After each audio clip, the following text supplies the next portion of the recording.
Nos encontramos en Wuhai, Mongolia Interior, una región autónoma de China. No hay que confundirla con Mongolia, la República. En este vídeo os vamos a explicar las razones históricas de esta división, aunque el factor geográfico también es muy importante. Esa masa de agua que se ve al fondo es el río Amarillo, y al otro lado empieza a asomar el desierto. Eso que estáis viendo es una de las estatuas de Gengis Khan más grandes del mundo. Una pena que no podamos subir a la estatua, pero es que el teleférico está cerrado por la tormenta de arena que os mostramos en directo. Todavía pega muy fuerte el viento y apenas hemos podido despegar el dron. Yo estoy aprovechando para hablar justo cuando no hay. Como muchos sabréis, los mongoles llegaron a conquistar China, dando lugar a lo que aquí se conoce como la dinastía Yuan. Aportaron no pocas cosas que los chinos asimilaron, pero luego hubo periodos en los que les tocó retroceder. Ahora bien, esta historia no gira solo en torno a los Han y los mongoles, porque ambos fueron sometidos por los manchúes en la última dinastía del Imperio Chino. Aquí el río Amarillo es más bien un lago, y con todas esas dunas de fondo parece que estás en otro mundo. Como decía antes, los manchúes, que también eran un pueblo del norte, llegado de más allá de la Gran Muralla, dominaron la última etapa del Imperio Chino, imponiendo, por ejemplo, el característico corte de pelo con la calborota por delante y la coleta por detrás. Pues bien, fueron sus líderes los que materializaron esa división entre la Mongolia interior y la exterior. Fue una separación basada esencialmente en la frontera geográfica que suponían los desiertos. Bueno, desiertos y zonas más o menos montañosas que hoy en día están todavía más deshabitadas. De hecho, la población de Mongolia Interior está muy concentrada en la franja sur, y con Mongolia, el país, ocurre lo mismo al norte. Eso no tiene por qué implicar la existencia de una frontera, pero se entiende que los manchúes las distinguiesen. Por cierto, los manchúes apostaron por el budismo tibetano, que ya estaba bastante extendido, con el fin de pacificar a los mongoles, buena parte de los cuales dejaron de ser guerreros en potencia para convertirse en monjes. Y esto fue acompañado de un declive demográfico, de manera que para el final del Imperio Chino había unos 4 millones de habitantes en la parte interior y alrededor de 800.000 en la exterior. Pero ahí estamos incluyendo a la población mongol, Hui, Han y demás. En la actualidad, esta región de China cuenta con 4,8 millones de ciudadanos que constan como miembros de la minoría mongol, mientras que Mongolia, el país, tiene unos 3,5 millones de habitantes, de los cuales el 80% son mongoles, es decir, hay más mongoles en China que en Mongolia. Estamos en Ordos, una de las ciudades más importantes de toda la región. Aquí es donde se encuentra el famoso distrito de Kambash, que en Occidente fue presentado como una ciudad fantasma, aunque en el directo que hicimos ayer pudimos comprobar que está bastante viva. Ahora vamos a la verdadera Ordos, porque ese distrito tan famoso está en las afueras, a unos 40 minutos conduciendo. De hecho, esta localidad es la más rica de Mongolia Interior y una de las más prósperas de todo el país. Tiene una cantidad tremenda de minerales y combustibles fósiles. Y hace no mucho encontraron uranio. Cuidado, hay una persona. Este es uno de los barrios antiguos, entre comillas, que se conservan en el centro. Parece que lo están renovando para ver si atrae a los jóvenes. Ahora está todo muy tranquilo, pero seguro que a la noche se forma algo de ambiente. La economía supone otra gran brecha entre la región de Mongolia Interior y el país de Mongolia. Solo esta prefectura tiene un Producto Interior Bruto 4 veces mayor que toda Mongolia. Vale, volviendo un poco al hilo histórico, el Imperio Chino cayó en 1912, en pleno siglo de humillación a manos de otras potencias. Se sabe que muchos guerreros mongoles lucharon para defenderlo, esa fue otra causa de su declive demográfico. Pero debido a su inferioridad tecnológica, China perdió el control sobre grandes territorios como el Tíbet, que recuperaría más tarde, y Mongolia Exterior, que cayó en la órbita de la Unión Soviética. Mongolia Exterior, que ya gozaba de más autonomía, pasó a llamarse la República Popular de Mongolia. En 1946, la República de China, gobernada por los nacionalistas, reconoció su independencia, y en 1949, cuando se fundó la República Popular de China, los comunistas hicieron lo mismo. Pero después de que fuesen derrotados en la guerra civil y se retirasen a Taiwán, los nacionalistas denunciaron haber sido traicionados por la Unión Soviética y rechazaron la independencia de Mongolia, declarando que seguía siendo parte de esa China de la que se autoproclamaban como gobernantes legítimos, y en esa se mantuvieron hasta comienzos de este siglo. siglo. Por cierto, esta forma de construir, con todas las casas bien pegaditas, conectadas a través de un muro protector, venía muy bien para resguardarse de los vientos fríos y arenosos. Lo vemos sobre todo en el campo, pero todavía quedan algunas ciudades. ¡Mirad, un vehículo autónomo! No es raro verlos en las ciudades más cyberpunk, pero aquí la verdad es que no me lo esperaba.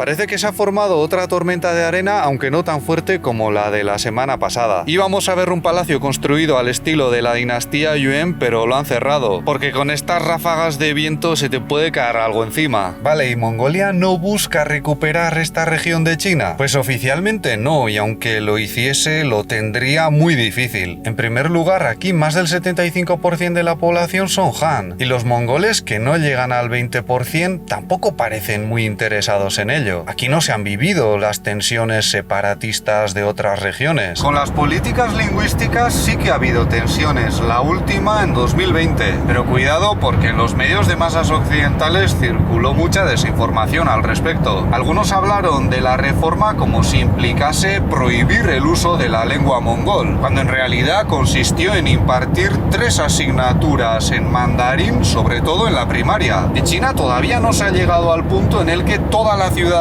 puede comunicarse a través del uso de una lengua común. Por ejemplo, si a los mongoles les quitasen las clases de inglés de las que se disfruta en el resto del país a través de la educación pública, todo el mundo pensaría que estarán en desventaja. Pero con el mandarín ocurre igual. Si no garantizas que dominen un mínimo el mandarín, también van a estar en desventaja. Ahora bien, estamos hablando de escuelas en las que se usa principalmente la lengua de los mongoles. La gran mayoría de ellos son bilingües. Y China no tiene interés en que hablen solo mandarín porque son muy importantes de cara a las relaciones con Mongolia. No olvidemos que China les sigue comprando muchos recursos minerales.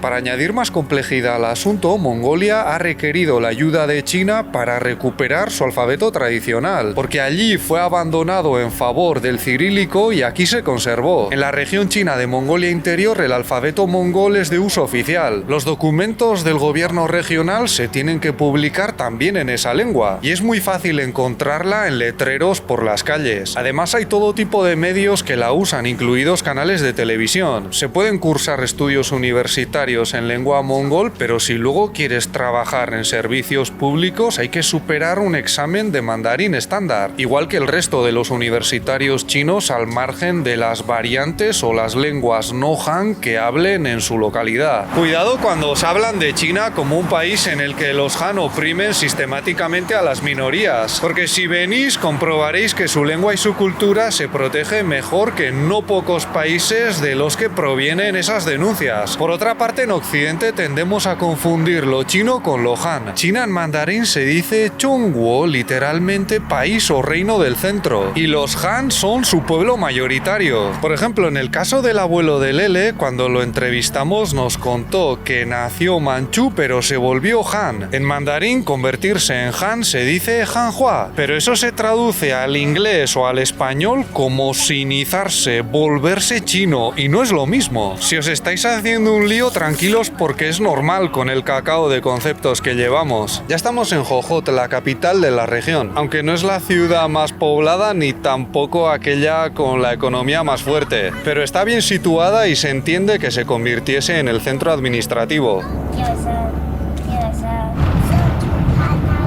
Mongolia Interior no está entre las regiones o provincias más turísticas de China. El invierno es muy largo, en primavera y otoño puede haber tormentas de arena y en verano sí es muy bonito, mucho más verde que ahora, pero los centros turísticos tienen que competir con otros muchos destinos de todo el país. Si venís podéis hacerlo en avión o en tren de alta velocidad, pero luego es verdad que para ir a las praderas o para visitar algunos pueblos viene muy bien el coche.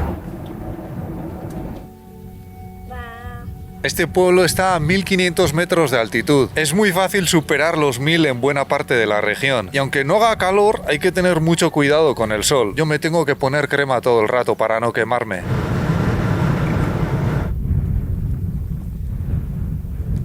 Las formaciones montañosas que asoman en estas praderas son volcanes inactivos. Estoy hablando aquí un poco resguardado con la furgoneta porque hace mucho viento. Y frío. Esta noche hemos llegado a 4 grados bajo cero. ¿Qué pasote? Por cierto, si queréis asomaros a todo lo que estamos viviendo en este viaje con más detalle y sin los cortes típicos de la edición de vídeo, no os podéis perder los directos que venimos haciendo de lunes a viernes. Ahí tenéis la interacción con la población local, la cámara grande que estamos utilizando para grabar esto les da más miedo. Bueno, a ellos y a cualquiera, porque es un armatoste tremendo. Y no os pedimos que veáis las 4 o 5 horas que duran, pero hay gente que los pone de fondo mientras trabaja o hace otras cosas y los mira cuando pasa algo interesante. La mayoría de la población mongol de esta región se concentra en las prefecturas de Tongliao con 1,5 millones y Chifeng, que ronda el 1.000.000. Si miramos en el mapa, eso queda en el lado sur del extremo oeste, bastante cerca de Pekín, pero en ninguno de los dos casos superan la mitad de los habitantes. Esto se debe en parte a que allí hay muchas praderas y también a que fue un punto importante en la última dinastía. Justo al noreste estaba el hogar de los manchúes, que es hacia donde nos dirigiremos la semana que viene. Ahora no vamos a las dos prefecturas antes mencionadas, sino más al norte, a Shilingol, un lugar más remoto, menos poblado, menos urbano, pero más ligado al pastoreo y con mayor presencia mongol.